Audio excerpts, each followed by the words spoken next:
This is CNN Breaking News. All right, we will take it on this Monday. Great to be with you all. I'm Brooke Baldwin. Let's begin with this breaking news here any moment now, and we'll pop the live shot up. Here you go, live from Cleveland, and you will see as we're watching and waiting to hear from this Cuyahoga County prosecutor here in the case of Tamir Rice. You know the story, 12-year-old. This was 2 Novembers ago. He was holding a gun, waving a gun around in a park. And ultimately, police officers, once a caller called in, police officers rolled up very quickly and shot him. So what we're waiting for, and by the way, there's a lot to this story. We're waiting to hear the prosecutor potentially revealing the grand jury's decision as to whether or not the officers in this case will be indicted. I have sitting with me here Jean Casares and our legal analyst Joey Jackson to sort of walk us through what we're anticipating to hear, whether or not this grand jury that's been meeting since October of this past year, whether or not there could be an indictment in this case. But I think it's important to walk through what we know so far because, again, number one, this was a 12-year-old. That's right. In a park with a fake gun. Now, obviously, the person who called it in did not know the individual's age or the fact that the gun was fake. They were fearful. They called police. But the issue is police roll up and in seconds shoot him. That's right. Right. And the fact is the dispatcher actually heard the person calling it in. I think it's a fake gun, but he's got a gun and he's aiming it at his people. The dispatcher, from the facts that we know at this point, did not tell either officer that arrived at the scene that the person calling in the 911 call said that, I think it's a fake gun. So their knowledge base didn't include that it may be a fake gun. Or that it was a child. Mm-hmm. Yeah, they didn't get that translation. However, just, going back, remember it's a grand jury, and the grand jury is not deciding guilt or innocence. A grand jury simply determines two things, Brooke. Really, whether there's reasonable cause to believe that a crime was committed and whether these officers committed it. And there's a lot to be said for that issue and the process itself. And remember, a grand jury, 15 members of the grand jury, 12 have to make that decision in this particular jurisdiction. And there's a lot that has gone on in terms of the length of time that it has even taken to get to this point. There was a delay in the proceeding. The proceeding began in mid-October in terms of the information that was given to the grand jury. Remember that in the grand jury, the prosecutor is the judge, jury, and essentially the executioner. That's how you get the information. The prosecutor filters it in, and there's been a lot in the community in terms of the trust or the lack thereof of this prosecutor placing that case before the grand jury and actually getting an indictment as a result of that. And it's so ironic. A federal investigation began in 2012 of Cuyahoga County, which is Cleveland, and then this happened in the midst. And in March of this year, it was determined by the Justice Department that Cleveland, Cuyahoga County, exerted excessive force with his officers and didn't have the investigation that was due to determine if the officers were at fault in all this. And then this happened. All right, let's listen in. Man. Good afternoon, ladies and gentlemen. My name is Tim McGinney, the Cuyahoga County Prosecutor. 4 years ago, I retired to run for county prosecutor to make our criminal justice system more transparent, professional, and accountable. I believe that greater openness would reduce the errors that cost lives. One promise I made was to fundamentally change how cases are handled when a police officer kills a civilian, to end the traditional system where the prosecutor privately reviewed police reports, then decided if an officer should be charged. That secrecy, which appeared arbitrary without a public investigative report, undermined community confidence. It was clear we needed a more rigorous, independent investigation of police use of deadly force cases. Although not required by Ohio law, I now have all evidence reviewed not just by the prosecutor in these cases or this office, but by the citizens of the grand jury sitting as an investigative panel. They hear all the evidence and make the final call. Our office also shares with the public completed independent investigative reports so that there will be no mystery about what occurred or rumors in a citizen's death. This transparency gives our community an opportunity to correct errors in policy, training, tactics, hiring, equipment far more quickly instead of waiting sometimes years until the opportunity and enthusiasm for reform are lost. The lessons are forgotten.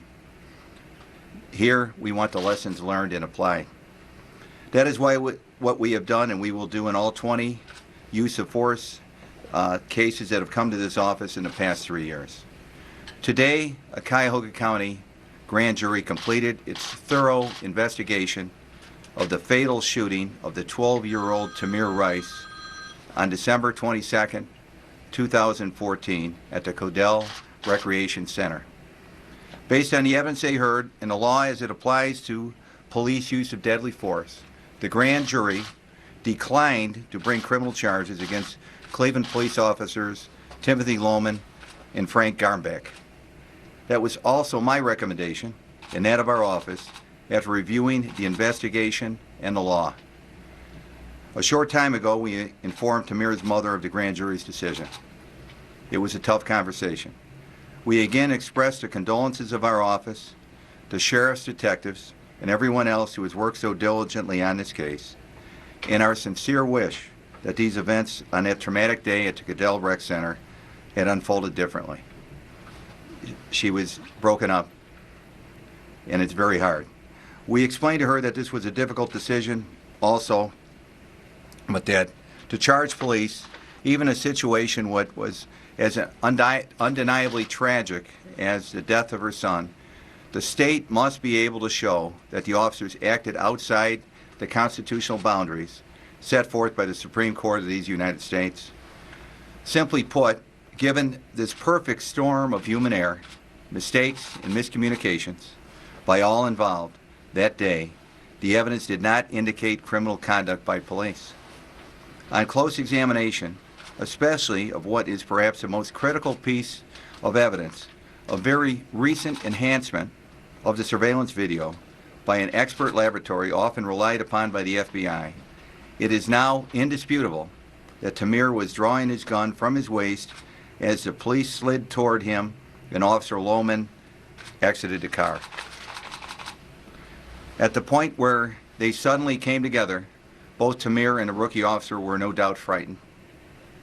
If we put ourselves in the victim's shoes, as prosecutors and detectives try to do, it is likely that Tamir, whose size made him look much older and who had been warned that his pellet gun might get him into trouble that day, either intended to hand it over to the officers or show them it wasn't a real gun. But there was no way for the officers to know that because they saw the events rapidly unfolding in front of them from a very different perspective. Just minutes before, they had been assigned in order to respond to a Code 1 report of a, quote, guy, end quote, pointing a gun at people outside the rec center. That guy, they had been told, was dressed exactly as Tamir was. As they raced that mile towards the rec center from their other assignment, the police were prepared to face a possible active shooter in a neighborhood with a history of violence. There are, in fact, memorials to two slain Cleveland police officers in that very park, a short distance away, and both had been shot to death nearby in the line of duty. Police are trained that it only takes a third of a second or less to draw and fire a weapon upon them, and therefore they must react quickly to any threat. Officer Lohman had just seen Tamir put an object into his waist as they pulled up, and he stood up in a gazebo and started walking away. A moment later, as the car slid toward him, Tamir drew the replica gun from his waist and the officer fired. You'll be able to see an actual Colt 1911 model pistol and a identical replica gun that was used that day. They are very difficult to tell apart, even by people who are very familiar with guns, even when you stand and stare at it. A moment later, as the car slid toward him, Tamir drew the replica gun from his waist and the officer fired. Believing he was about to be shot was a mistaken, yet reasonable belief, given the high-stress circumstances and his police training. He had reason to fear for his life. It would be unresponsible and unreasonable if the law required a police officer to wait and see if the gun was real. The outcome will not cheer anyone, nor should it. Every time I think about this case, I cannot help but feel that the victim could have been my own son or grandson. Everyone here who has worked and investigated this case feels the same way. It brings it all to sadness. Everyone who investigated this case has children who goes to parks and rec centers. No parent follows their 12-year-old around all day to make sure they don't get into mischief. That is why this case taps such profound emotions in all of us. The Rice family has suffered a grievous loss. Nothing will replace Tamir in their lives. The police officers and the police department must live with the awful knowledge that their mistakes, however unintentional, led to the death of a 12-year-old boy. So will the police radio personnel, whose errors were substantial contributing factors to the tragic outcome. They passed along detailed information about the guy outside the rec center, his clothing, including the colors of his coat and his camouflage hat, but not the all-important facts that the 9/11 caller said the gunman was probably, quote, probably a juvenile, and the gun may not be real. Had the officers been aware of these qualifiers, the training officer who was driving might have approached the scene with less urgency. Lives may not have been put at stake. The fact that the Code 1 high priority call about a possible active shooter next to a rec center was based on inaccurate information is a very significant legal fact, but will do little to ease the emotional burdens that the family and all involved must now carry. Our entire community has suffered through gut-wrenching self-examinations and recriminations. When an innocent civilian, let alone a child, is killed by a police officer, it touches the nerves that lie close to the surface of all of us in society. That is especially true since the events in places such as Ferguson and Chicago have exposed a gulf of distrust and resentment that too often divides police from the very communities they serve. And when the public is kept in the dark about facts of an investigation into these incidents, that distrust can grow. All those emotions are compounded when a 12-year-old boy is killed on video. But the original grainy video that had been shown repeatedly on TV is only a small part of the story here, a very important but small. That is why this case demanded a professional and dispassionate investigation to determine if this was indeed a tragic crime or a tragic accident. The Supreme Court instructs us to judge an officer's conduct by what he or she knew at the moment, not by what was learned later.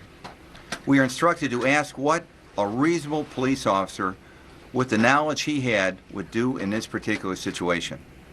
The Supreme Court prohibits second-guessing police tactics with 20/20 hindsight. And the law gives the benefit of the doubt to the officers who must make split-second decisions when they reasonably believe their lives or those of innocent bystanders are in danger. Based on these rules, it became clear through this investigation that the actions of officers Lohman and Garbeck were not criminal. And the reasons for this, Assistant County Prosecutor Matthew Meyer and James Gutierrez have outlined in a written report that will be available online when you leave here. In a few moments, I'm going to ask Assistant Prosecutor Meyer to provide a detailed factual and legal analysis of this case, the improved evidence that we've discussed already. But now, let's deal with it. The death of Tamir Rice was an absolute tragedy. It was horrible, unfortunate, and regrettable. But it was not, by the law that binds us, a crime. Through this process, we too have heard the chants, and we too want justice for Tamir. But justice would not be achieved by bringing charges that would violate the ethical canons of our profession, because we know these charges could not be sustained under the law in our Constitution. This decision does not mean the legal system is finished with this case. In our country, we have parallel systems of justice, and the civil justice system may yet provide the Rice family with some of the accountability they deserve. But the grand jury lived with this case for more than 2 months, heard all the witnesses, and was there to evaluate each witness's credibility and to question them. In cases where the police used deadly force against the citizens, we now have other citizens review the evidence and make the final call. As a local judge recently said, if you don't trust the grand jury, you don't trust your neighbors. I trust the people of Cuyahoga County to make the final call, and that's why I've changed this procedure. In this case and every other case of police use of deadly force in this county. Now, there have been lessons learned already in this case. That is the plus side of this tragic event. And it should never happen again. And steps have been taken to see it does not. First, the city has bought body cams for all its officers, and that should help greatly. They will know exactly what happened in these situations. Dash cams are on the way for the Cleveland Police Department and the suburban departments, in part using the $1 million this office provided from seized and forfeited monies from criminals and criminal convictions. Our goal is to have every police car in Cuyahoga County, including Cleveland and all the suburbs, with dash cams and officers all wearing body cams. It will improve public confidence and improve performance and protects both the officer and the individual. We'll know exactly what happened in the future. And public confidence rises and complaints fall dramatically. It has been shown across the country. The second important event that has taken place since this occurred is a consent agreement between the city and the City of Cleveland and the Department of Justice. That will dramatically change the way the city hires, trains, and manages its police. I once again applaud Mayor Jackson and Council for their leadership on this issue, and Police Chief Williams, who is determined to constantly improve the department, and he has. They have a great chief and a great mayor. And finally, I want to call on the legislature and the manufacturers of toy guns not to make guns that look so much like the real thing. If the color and design of Tamir's pellet gun had screamed toy, then the call that set this tragedy into motion may never have happened. The grand jury has fully investigated this case and made its final decision. Now it is time for the community and all of us to start to heal. We have taken steps to learn. We're going to continue to learn. We're going to continue to improve the quality of the justice system we have here in this county. But before anyone reaches their own conclusions, and everyone's welcome to their own, we ask please to review the facts and evidence this investigation has uncovered. We have issued the report of the Sheriff's Department, and I thank Sheriff Pinckney and Detective Morgan and all the other detectives who worked on this case here, and all the hard work they put in. Look at the report, look at the facts, look at the law. That's why we put the reports out as they come in, so we're not making decisions based on rumors or hearsay or the like. These are actual facts, and we can learn from these facts. I call for the leaders of our community to now respect the process and the decision of the grand jury, and to urge others to express their opinions in a peaceful and lawful manner. I appreciate the sincere emotion and concern of all citizens who have expressed their feelings on this case, and we thank them.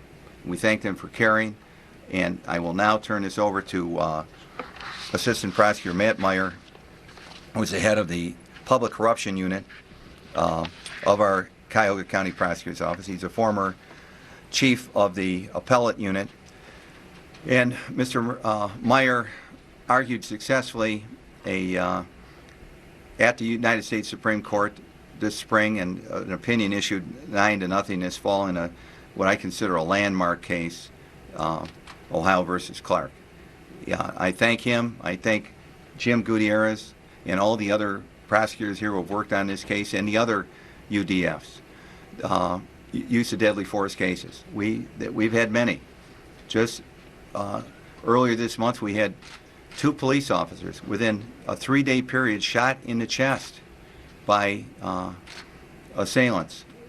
Both individuals were killed by other police officers, not the person shot.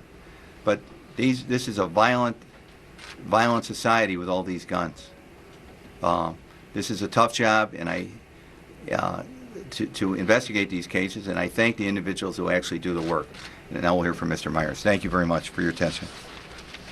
All right, so Tim McGinty, he is the prosecutor there in Cuyahoga County, and the news is the fact that the grand jury there in the Cleveland area have revealed upon investigating since October of this year that they will not bring criminal charges against the 2 police officers involved in the shooting death of 12-year-old Tamir Rice from November of 2014. Just a couple of notes before I bring Gene and Joey back in. The prosecutor did say he had a conversation with Tamir Rice's mother. To use his words, it was a tough conversation. She was broken up and it was very hard. Obviously, she was hoping, from everything we've heard from her, that there would be probable cause to indict those officers. Apparently, Tamir Rice was warned that day that his pellet gun might get him into trouble. Pointed out Tamir's size, that he was bigger, that even though that was not relayed from dispatch to the officers who responded on the scene, that the caller did indicate potentially a juvenile, potentially a pellet gun being used. That was not relayed. And so with that, Gene and Joey, let me just bring you back in because there's a lot to go through. Number one, the fact that we now know the criminal charges will not be brought. What did they have to go through, this process with this grand jury, to arrive at that decision? What happens is the grand jury is impaneled, and then it's up to the district attorney to present whatever information they think is relevant or appropriate for that grand jury to determine. Again, the district attorney controls the grand jury, the flow of information, what they hear, what they may not hear, and of course what charges ultimately they could or should not consider. Right. And that, of course, calls into question, and the community, I think, is going to be very concerned about the independence of the process. I think you're hearing not only in this community but throughout the country that there potentially needs to be some separate and apart. Exactly. Yes. When you have a local prosecutor who works with officers, who relies upon officers for investigations, for arrests, to make the community safe, it's very difficult for that particular district attorney now to prosecute those officers. So if there is some independent process, I think it just breeds more trust into the process itself. Now, the grand jury's convened. The grand jury has concluded that there won't be any charges, and now we turn to the civil process, which really determines whether there was negligence. But before getting to that, I think there are going to be 2 very overriding questions here in addition to the process. Number one, remember that the argument always has been that the officer, that is Lohman and Garmbach, who was driving, they created the condition. So to what extent, if you create the dangerous condition by rolling up upon a scene and a situation, are you now entitled to, as was said by the attorneys representing the Tamir Rice family, shoot your way out of it? That's one situation. The second big issue is, should Lohman have been on the force to begin with? We know he was discharged for incompetence from the law enforcement place in Independence, Ohio, before he got to this particular area. There is so much more I want to get to, including the fact that we know that the officers did not testify in front of the grand jury. There were statements that were given, so I want to make sure we hear the officer's side of things, and also more from what we've heard Tamir's family, Tamir Rice's family, how the community could potentially respond to the fact, again, as we've heard from the Cuyahoga County prosecutor, that those 2 officers involved in the shooting death of 12-year-old Tamir Rice 2 Novembers ago will not be criminally charged. More on the breaking news in just a moment. I'm the leading state sponsor of terrorism.